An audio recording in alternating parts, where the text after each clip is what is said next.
Para desejar a vocês, tá, um bom início de aula. E hoje, meninos, eu estou fazendo esse vídeo para tirar algumas dúvidas que ficaram aí dentro da disciplina, tá certo? No envio das atividades, alguns alunos estavam relatando essa dificuldade de compreender até as atividades, então estou fazendo esse vídeo explicando as atividades que foram enviadas, tá certo? Tirar alguma dúvida que ainda tenha ficado com vocês, tá bom? Na primeira atividade, que foi a atividade de solubilidade, né, vamos analisar a primeira questão aqui para tirar alguma dúvida que tenha ficado ainda, tá certo? Ele fala o seguinte, ó, a curva do gráfico a seguir mostra a solubilidade de um certo soluto em água. Responda as perguntas seguidas, justificando sua resposta. Aí fala o seguinte, qual ou quais dos pontos no gráfico, ponto A, B, C e D, representa uma solução saturada? Ele quer uma solução saturada. Lembrar que a solução saturada é aquela solução que ela atinge o limite máximo do coeficiente de solubilidade. Ou seja, o que é isso? É quando ela consegue, tá certo, chegar ao valor máximo de partículas de soluto dissolvida em uma determinada quantidade de solvente. Aqui ele fala que eu vou ter para cada ponto, né, do gráfico, eu vou ter um respectivo valor de massa que vai ser dissolvido em 100 gramas de água a uma determinada temperatura. Quando eu olho aqui o ponto A, o que eu percebo? Que eu vou ter um valor de massa que ela com certeza não foi totalmente dissolvida. Quando a gente analisa o gráfico, os valores que vão estar totalmente dissolvidos vão ser sempre aqueles que vão estar em cima da curva de solubilidade, ou seja, essa curva aqui. Tá certo? Tudo que for acima da curva, eu vou ter soluções onde elas não foram totalmente solubilizadas. E abaixo da curva, eu vou ter substâncias que vão estar o quê? Insolúveis, ou seja, que ela não foi totalmente utilizada esse coeficiente de solubilidade. Tá certo? Então, assim, no gráfico, quais são a solução saturada? É apenas a D. A D é a única substância saturada aqui no gráfico, porque o valor do soluto presente na solução foi totalmente dissolvido em 100 gramas de água a uma determinada temperatura. Tá certo? Então, a letra A seria o ponto D. Tá? Aí, indique em que pontos do gráfico existem soluções saturadas com corpo de fundo. E já que agora, ó, as com corpo de fundo. Com corpo de fundo é tudo aquilo que está em cima do gráfico. Ou seja, que não toca no gráfico e está acima. Bom, então nesse caso, a resposta da letra B seria A e C. Agora ele pede uma solução insaturada. Uma solução insaturada é tudo que vai estar abaixo do gráfico e não toca nele. Então seria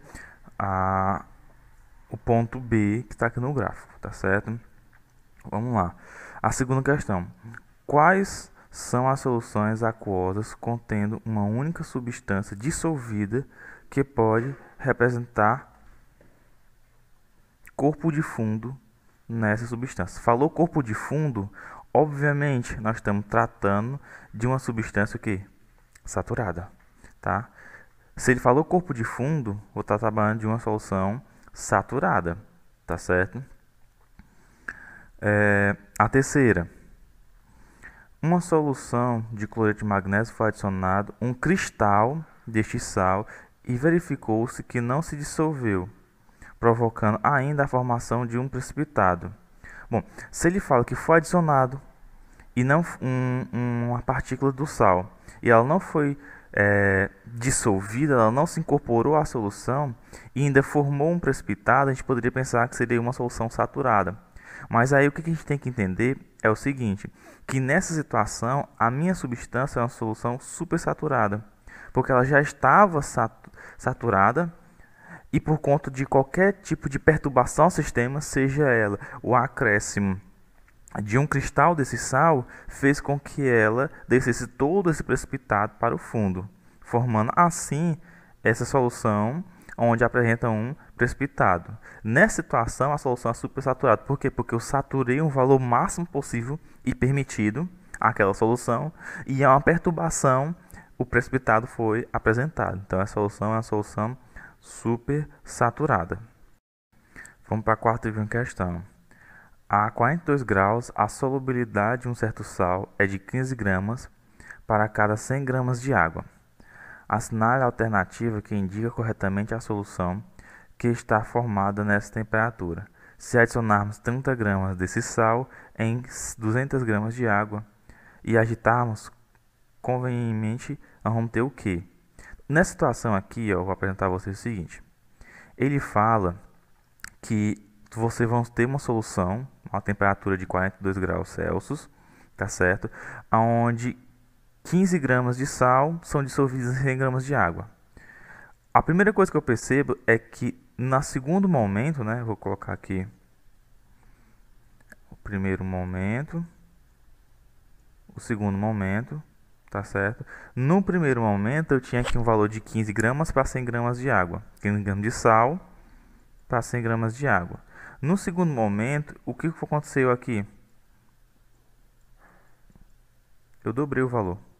Eu dobrei o valor de sal, consequentemente também dobrei o valor de água. O valor aqui também foi o quê? O dobro, foi 2 vezes maior. Então o que aconteceu na solução foi que eu utilizei um valor duplicado.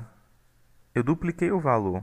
Então a quantidade de sal dissolvido foi totalmente dissolvido. A quantidade de sal adicionado foi totalmente dissolvido na solução. Porque se o permitido é 100 gramas, 15 gramas de sal em água, se eu dobrar o valor de 15 gramas, eu também dobrei o valor de água, então quer dizer que foi totalmente dissolvido essa quantidade de sal na água. E se eu tenho uma solução que ela é totalmente dissolvida em água, então eu tenho uma solução chamada do tipo saturada, tá certo?